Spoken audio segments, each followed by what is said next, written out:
Assalamualaikum dulu semuanya. Ya, sore ini acaranya kemana nih?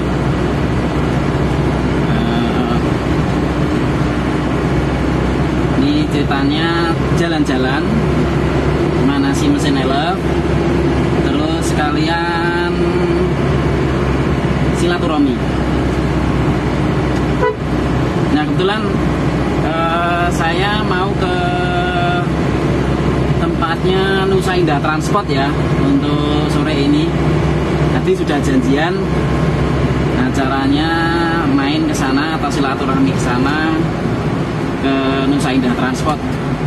Nanti kita lihat ya untuk suasana garasinya Nusa Indah Transport seperti apa. Dan sekarang kondisinya bagaimana dengan adanya PPKM darurat yang selalu diperpanjang.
Sampai nih di garasinya Nusa Indah Trans. Tuh, unitnya.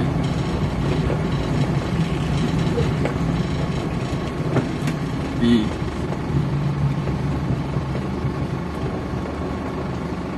Mantap ya.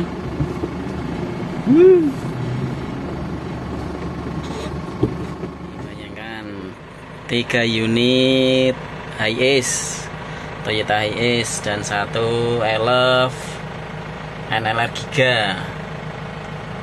Ini nggak jalan semuanya ya. Kondisinya sekarang seperti ini.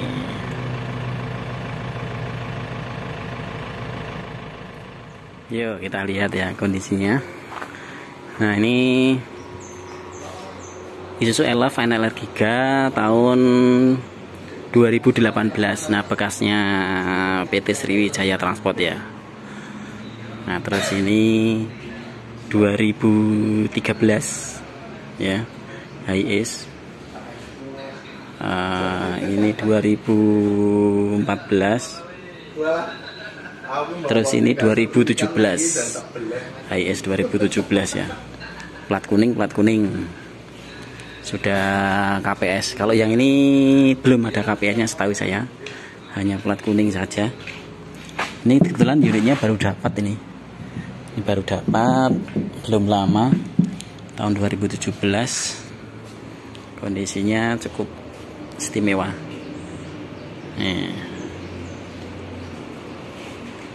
Ini plat hitam Oh, ini 2015 nih. Ini 2015 saya pernah pakai. Tapi plat hitam, plat Jakarta. Ini punyanya plat AB.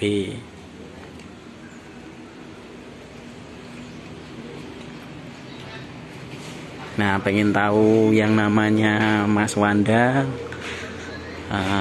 ownernya Nusa Indah Trans. Nah, ini dia lagi punya bisnis sepertinya dia.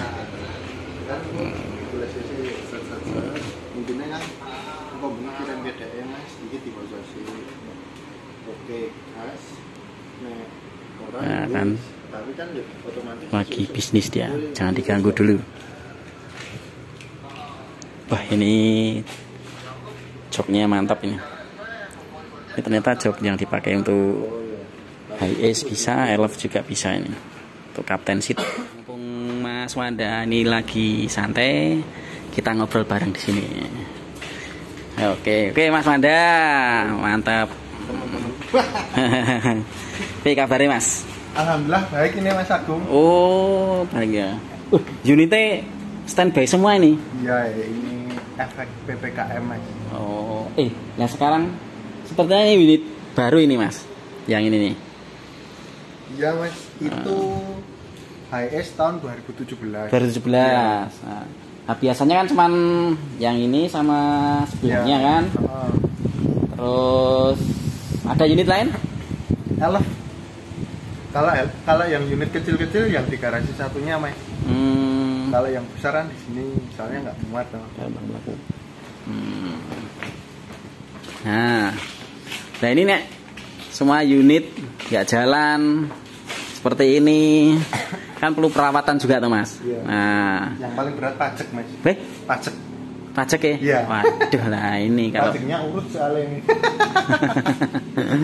Oke Mas, ya ini sekedar cerita melakukan.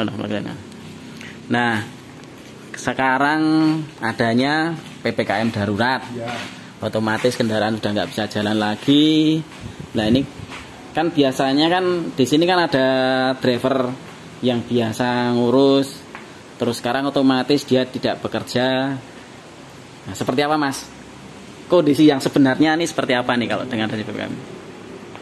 Sangat memprihatinkan ya Mas Agung. Kondisinya. Jadi teman-teman yang biasanya seminggu bisa jalan 5 kali sampai 6 kali sekarang nggak jalan. Mungkin mereka juga di rumah yo serabutan ya kerjanya. Kita nggak bisa bayangin yang punya cicilan juga, yang anaknya masih kecil juga. Dan saya sebagai pengelolanya juga pusing, wayai pajak, semua. Iya, otomatis ya itu perawatan kan pasti ya. Meskipun dia tidak jalan, ada perawatan. Nah biasanya di sini kan pelanggannya itu kan wisata Jogja dan juga yang lainnya. Emang seperti apa sih sebenarnya untuk dampaknya terasa langsung itu seperti apa? Yang biasanya jalan dipakai untuk apa? Seperti apa? Gimana ya? Nah di tempat saya kan biasanya jalan wisata Mas. Kalau dulu sebelum ada corona kan juga sering bawa tamu asing. Yang pertama kena imbas itu tamu asing jelas nggak boleh masuk Indonesia atau. Dan yang kedua tamu-tamu dari Jakarta, Surabaya, Kalimantan dari luar kota itu kan juga mungkin agak sulit ya masuk. Mungkin banyak persyaratan jadi mereka nunggu waktu yang enak dulu. Nah, nunggu waktunya itu sing kita nggak tahu sampai kapan. Nah, terus komunikasinya dengan misalkan agen atau pelanggan seperti apa? Kalau untuk dengan agen kita tetap menjalin silaturahmi baik ya. Dari beberapa agen mungkin kita sering kabar-kabaran, bab kesehatan dan lain-lain. Mungkin kita sering ngopi bareng atau sambang ke garasi-garasi atau ke agen-agen gitu. Nah, terus untuk mensiasati pasti punya tanggungan bulanan lah. Saya yakin itu. Kebanyakan hampir semua usaha seperti kita, meskipun dianggap ya katalah besar, kalau besar buka belum, kecil ya karena modalnya juga cukup lumayan ya kan. Kita punya tanggungan bulanan yang katakanlah saat ini tidak bisa dinego lagi istilahnya. Terus piye Mas siasati Mas? saat ini? Saya yang utama jelas menggerus tabungan ya, yang sudah dikumpulkan bertahun-tahun untuk membayar tanggungan per bulan itu. Dan kalau kita sekarang lebih signifikan main di lepas kunci, tapi yang unit kecil. Lepas kunci jadi itu bisa membantu itu ya? Ya, mungkin membantu buat unit-unit besar ya. Soalnya unit besar kan nggak jalan. Dan saya mulai lepas kunci itu juga mulai corona. Sebelumnya itu ada driver khusus masing-masing. Dan mungkin resikonya juga lebih besar masih lepas kunci. Kemarin nyoba untuk ngelend juga usahanya. Kemarin gading sama temen ya, kita ngelend Jogja Malang. Kita bikin shuttle. Tapi ya mungkin kompetitor juga udah banyak dan yang main ke sana juga udah banyak. Selain itu penumpangnya juga mungkin kalau yang biasanya kan konsumennya itu anak kuliahan, orang kerja kuliahan, yang utama kan kuliahan itu sekarang kan nggak masuk. Nah itu udah 70% sendiri berkurangnya. Berarti kemungkinan kalau emang tidak ada PPKM darurat, mahasiswa aktivitas perkuliahan berjalan normal, saya yakin itu line itu berhasil, Mas. Tapi minim lah. Setelah udah masuk gitu kita udah senang. Ya. Oke, nah mungkin ada lain. Kemarin soal apa ya? Ini Kopi Angkasa jalan? Oh, kalau sementara Kopi Angkasa tutup, Mas. Tutup ya? Iya. Dengan wisata juga tutup? Ya, ngikutin destinasinya soalnya. Emang kalau pasaran HIE sendiri di Jogja seperti apa, Mas? Sebenarnya? Kalau sebelum corona ya? Kalau sebelum corona itu lumayan, Mas. Beberapa tamu dari HIS itu gimana ya, soalnya kan permintaannya khusus. Mazda dia enggak bukan yang dia bener-bener sewanya bener-bener sewa HIS. Dia minta HIS. Oh gitu ya, permintaan khusus, minat khusus ya. Nah kalau untuk LF3, kalau untuk LF ini kan 18 seat. Nah ini jika ada permintaan yang 17 orang, 16 orang gitu kita pakai LF. Untuk HIS ini cuma paling 10 orang. Soalnya kan buat bagasi juga toh. Oh, ada batasannya ya. Iya. Oke. Ya, oke. Mas Wada, mungkin apa harapan dari para pengusaha transportasi dengan adanya kondisi PPKM seperti saat ini? Terus rencana kedepannya seperti apa? Nah, rencana kalau menurut saya ya mungkin untuk peraturan agak sedikit dilonggarkan dan mungkin dibikin aturan barulah. Kita tetap prokes, kita tetap mentaati peraturan, tapi juga sedikit dilonggarkan. Kalau peraturan seperti kayak gini, kita bener-bener nggak jalan ini, Mas. Nggak jalan ya. Iya. Terus misalkan diberi solusi seperti itu. Nanti terus akan otomatis jadi ramai atau ada cara sendiri untuk mempromosikan atau seperti apa? Kalau untuk mempromosikan mungkin kita dengan cara sewa mobil include rapid test, swab atau dengan hand sanitizer atau apa gitu ya. Jika peraturan dilonggarkan gitu. Oh gitu. Oke, siap. Dilanjut Mas Wanda, terima kasih informasinya. Semoga harapan seperti ini tadi dan teman-teman lain itu bisa menjadi solusi tersendiri gitu. Nah, oke ya, tadi itu tadi sedikit cerita mengenai kondisi usaha transportasi seperti Nusa Indah ya, yang sudah banyak sekali untuk order linknya dengan agen. Ini juga merasakan sekali dampaknya yang dirasakan. Nah sementara di sini, nah seperti ini ya, unit kecil itu dipakai untuk lepas kunci.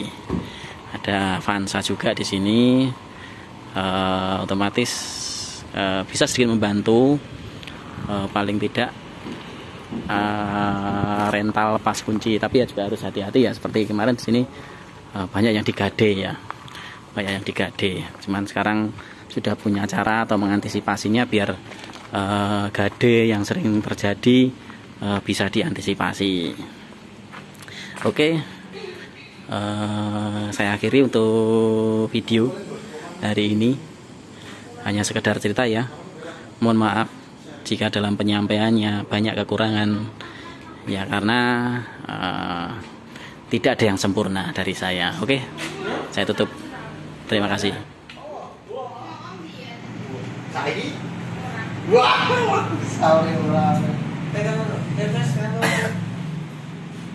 Aku aja ketemu rokok. Ini Mas Wanda, Mas Musli, foto kayak